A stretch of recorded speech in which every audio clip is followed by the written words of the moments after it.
Hello students, आज हम आपको बताएंगे आयंस और आयनिक कंपाउंड्स के बारे में। देखो, एन एटम और a group of atoms which carries positive और negative charge is called an ion. कोई भी एटम या एटम्स का एक ऐसा ग्रुप जिसके ऊपर पॉजिटिव या नेगेटिव चार्ज होता है उसे हम आयन कहते हैं। अब आप पूछोगे कि मैम ये चार्ज आता कैसे है, पॉजिटिव या नेगेटिव चार्ज आता कैसे है, उसके बारे में भी बताऊंगी अभी मैं आपको। सबसे पहले ये देखो कि ऐसे आयंस जिनके ऊपर पॉजिटिव चार्ज होता है उन्हें आप कहते हैं कैटायन। जैसे कि Na के ऊपर आपको प्लस का चार्ज दिख रहा है, इसी तरह से ऐसे आयंस जिनके ऊपर नेगेटिव चार्ज होता है यानी माइनस का साइन होता है उन्हें आप कहते हैं एनायन। यानी हमारे जो आयंस होते हैं वो दो टाइप के होते हैं, एक तो पॉजिटिव आयंस और एक नेगेटिव आयंस। जो पॉजिटिव आयंस होते हैं उन्हें आप कैटायंस कहते हैं और जो नेगेटिव आयंस होते हैं उन्हें एनायंस कहते हैं। और इस तरह के कंपाउंड्स जिनमें कैटायंस और एनायंस होते हैं उन्हें आप कहते हैं आयनिक कंपाउंड्स। नेक्स्ट है राइटिंग केमिकल फॉर्मूला। अगर आप कोई भी केमिकल फॉर्मूला लिखते हैं, जैसे आपने देखा होगा कि कार्बन डाइऑक्साइड के लिए CO2 होता है, वाटर के लिए H2O होता है, अमोनिया के लिए NH3 होता है, ये हमारे केमिकल फॉर्मूले होते हैं। केमिकल फॉर्मूले का मतलब होता है chemical formula of a given compound represents the actual number of atoms of different elements present in one molecule of the compound। किसी भी कंपाउंड के एक मॉलिक्यूल के अंदर उस कंपाउंड के अंदर कितने नंबर ऑफ एटम्स प्रेजेंट हैं कौन से एलिमेंट के। जैसे कि हाइड्रोजन वाटर के अंदर 2 हैं, ऑक्सीजन 1 एटम है। तो अगर हम वाटर का एक मॉलिक्यूल लें तो उसमें 2 हाइड्रोजन के एटम और 1 ऑक्सीजन का एटम है। तो इस तरह के जो फॉर्मूले होते हैं जो हमें ये बताते हैं कि किसी भी गिवन कंपाउंड के अंदर एक मॉलिक्यूल में कौन से एलिमेंट के कितने नंबर ऑफ एटम्स हैं, वो होते हैं हमारे केमिकल फॉर्मूले। उसके बाद है writing of chemical formula is based on the concept of valency. कि कोई केमिकल फार्मूला हमने कैसे लिखा, ये H के साथ 2 क्यों आया, अमोनिया में H के साथ 3 क्यों आया, ये किसके ऊपर डिपेंड करता है, ये डिपेंड करता है वैलेंसी के ऊपर। अब मैम ये तो न्यू वर्ड आ गया valency.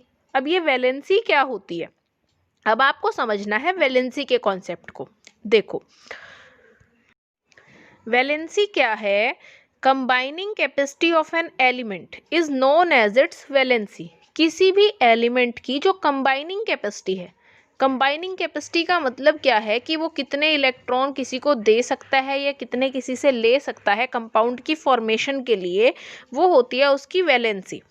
The valency is used to find out how the atom of an element combine with the atoms of the another element. किस तरह से एक एलिमेंट के एटम जो होते हैं वो दूसरे एलिमेंट के एटम के साथ में कंबाइन करते हैं, वो है उसकी वैलेंसी। इस वैलेंसी को हम कैसे समझेंगे, इस वैलेंसी को हम समझेंगे एग्जाम्पल की हेल्प से कि आखिर ये वैलेंसी है क्या। चलो समझते हैं एग्जाम्पल से। ये रहे आपके एग्जाम्पल। देखो, सोडियम लिया है इसमें आपने। सोडियम की हमारे पास में एटॉमिक नंबर होता है 11। तो सोडियम एक इलेक्ट्रॉन को लॉस करता है अपने आप को स्टेबल करने के लिए, इसलिए उसके ऊपर प्लस का चार्ज होता है। ये वैलेंसी किस तरह से आती है, उसकी इलेक्ट्रॉनिक कॉन्फ़िगरेशन क्या होती है, वो सारी मैं आपको नेक्स्ट चैप्टर में समझाऊंगी। फिलहाल आप जो मेन आयंस है इन्हें लर्न कर लीजिए कि सोडियम का 1 पॉजिटिव है, पोटेशियम का 1 पॉजिटिव है वैलेंसी चार्ज इसके ऊपर, मैग्नीशियम का 2 पॉजिटिव है, कैल्शियम का 2 पॉजिटिव है, जिंक का 2 पॉजिटिव है, एल्यूमिनियम और आयरन का 3 पॉजिटिव है और ऑक्साइड्स और सल्फाइड्स का 2 नेगेटिव है। जो नेक्स्ट चैप्टर होगा आपका स्ट्रक्चर ऑफ एटम, उसमें पूरी तरह से आपको समझाऊंगी मैं ये सारा कुछ कि वैलेंसी किस तरह से आती है, पॉजिटिव चार्ज कैसे आता है, नेगेटिव कैसे आता है, किसके ऊपर +1 कैसे आता है, +2 कैसे आता है, वो पूरा कॉन्सेप्ट हम अगले चैप्टर में पढ़ेंगे। इसमें आपको सिर्फ फॉर्मूले बनाने के लिए ये कुछ केसेस हैं जो याद कर लेने हैं कि सोडियम के ऊपर कितना चार्ज है, पोटेशियम के ऊपर कितना है। इतना काफ़ी है आपके लिए इस चैप्टर में लर्न करने के लिए, ठीक है। नेक्स्ट चैप्टर में आपको सारा समझ आ ही जाएगा। उसके बाद है आपके पास rules for writing chemical formula of a compound. अगर हमें किसी कंपाउंड का केमिकल फार्मूला लिखना है तो उसके लिए क्या रूल्स होते हैं। फर्स्ट तो है द वैलेंसी और charge on the ion must be calculated. आपको सबसे पहले तो ये पता होना चाहिए कि किसी भी एलिमेंट के ऊपर, किसी भी आयन के ऊपर उसकी वैलेंसी कितनी है, उसका चार्ज कितना है। दूसरा, when a compound consist of a metal and non metal, the name और the symbol of the metal is written first.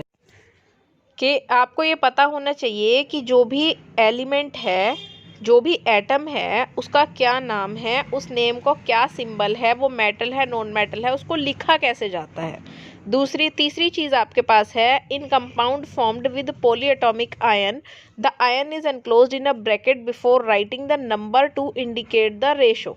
सबसे पहले जो भी कंपाउंड आप बना रहे हो जो कि पॉलीएटॉमिक आयन वाला है, उसमें आयन जो है वो ब्रैकेट के अंदर लिखे जाते हैं फॉर्मूला लिखने से पहले। ठीक है, उसके बाद जैसे ये आ गए आपके पास एग्जाम्पल में है फॉर्मूला ऑफ सिंपल कंपाउंड आप कैसे लिखते हैं। The simplest compounds made up of two different elements are called binary compounds. ऐसे सिंपल कंपाउंड्स जो कि दो अलग अलग एलिमेंट्स से मिलके बने हुए होते हैं, उन्हें हम कहते हैं बाइनरी कंपाउंड। कोई भी केमिकल फॉर्मूला लिखने के लिए हमें उनकी वैलेंसी पता होनी चाहिए कि वैलेंसी कितनी है। अब यहाँ देखो, आपको बनाना है हाइड्रोजन क्लोराइड का फॉर्मूला। हाइड्रोजन का साइन आपको पता है H होता है, क्लोरीन का Cl होता है। हाइड्रोजन की वैलेंसी 1, क्लोरीन की भी वैलेंसी 1, दोनों को क्रॉस मल्टीप्लाई कर दिया, H1 Cl भी 1, तो फॉर्मूला हो गया इसका HCl। इसी तरह से formula for aluminium oxide. Aluminium का आपको पता है सिंबल होता है Al। ऑक्साइड ऑक्सीजन है यानी O। एल्यूमिनियम के ऊपर चार्ज होता है 3 पॉजिटिव, ऑक्सीजन के ऊपर 2 नेगेटिव, दोनों को क्रॉस मल्टीप्लाई कर दिया तो Al2O3। इस तरह से आप बनाते हैं फॉर्मूले। किसी भी कंपाउंड का आप ऐसे ही फॉर्मूला बना सकते हैं जो भी आपको दे रखा है, सिर्फ आपको उसकी वैलेंसी पता होगी और उसको क्रॉस मल्टीप्लाई कर देंगे। अगर इसके बाद भी आपकी कोई क्वेरी है तो आप मुझसे पूछ सकते हैं। ठीक है, थैंक यू सो मच।